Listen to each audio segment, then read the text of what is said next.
বেগুনের টমেটোর ভর্তা করব। এই হলো টমেটোগুলো এখানে সিদ্ধ করে রেখেছি, সিদ্ধ করেছি বলতে তেলের মধ্যে দিয়ে ভেজে নিলাম আর কি। এটা কাঁচামরিচটা সহ। পেঁয়াজটা আমি কাঁচা দিচ্ছি, আপনারা চাইলে এখানে আলাদা করে পেঁয়াজ আর মরিচটা ভেজে নিতে পারেন তাড়াতাড়ির জন্য। যদি আমার পেটে খুব খিদা লেগেছে সেক্ষেত্রে আমি তাড়াতাড়ির জন্য আমি পেঁয়াজটা কাঁচা নিয়েছি, এবং আপনারা চাইলে শুকনো মরিচ দিয়েও করতে পারেন। আমি কাঁচা মরিচটা দিয়ে দিয়েছি কারণ আমার ভাজার সময় নেই। আমার আমার কথা হচ্ছে আমার খুব খিদা লেগেছে, আমার ঝটপট তৈরি করতে হবে। এখন আমি এটাকে কচলে নিয়েছি, এখানে লবণ আর কাঁচা মরিচ আর পেঁয়াজটাকে ভালো করে চটকে নিয়েছি। চটকানো শেষ, এখন আমি বেগুনগুলো চটকাবো।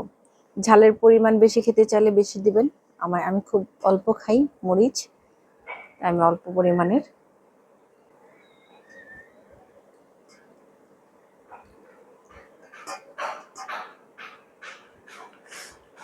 আরেকটা কথা হচ্ছে, এই যে এইখানে টমেটোর উপরে যে চুলকাটা থাকে এটা আপনারা ফেলে দিবেন বেছে।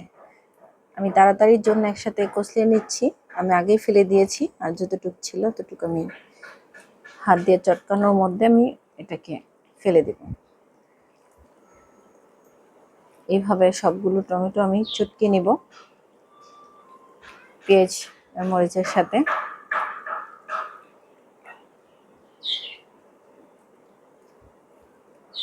এখন আমার চটকানো শেষ, এখন আমি এই যে সরিষার তেল এখানে রেখেছি, আমি এখন সরিষার তেল দিয়ে দিব। সরিষার তেল দিয়ে দিব।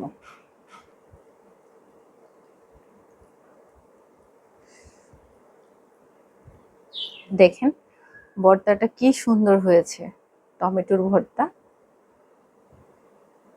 কি সুন্দর হয়েছে, দেখতে অনেক সুন্দর হয়েছে তাই না?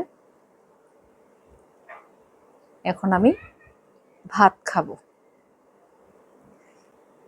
ধনে পাতা থাকলে আপনারা উপরে দিতে পারেন, আমার বাসায় ধনে পাতা নাই, সেক্ষেত্রে আমি এমনি করে নিলাম।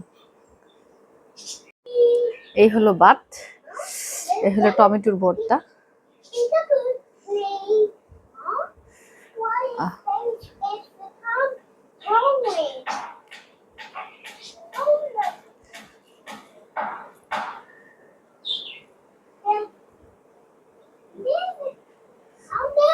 বিসমিল্লাহ। সেই স্বাদ, সেই স্বাদ, সেই স্বাদ, বিসমিল্লাহ, সেই স্বাদ, সেই স্বাদ। ওয়াও, কত যে স্বাদ লাগছে বোঝাতে পারবো না, না খেলে আপনারা অবশ্যই ট্রাই করবেন। লাগছে, সেই ফান লাগছে। এত ভাল লাগছে কেন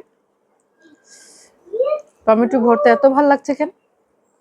অনেক ভাল লাগছে, সেই স্বাদ, সেই স্বাদ।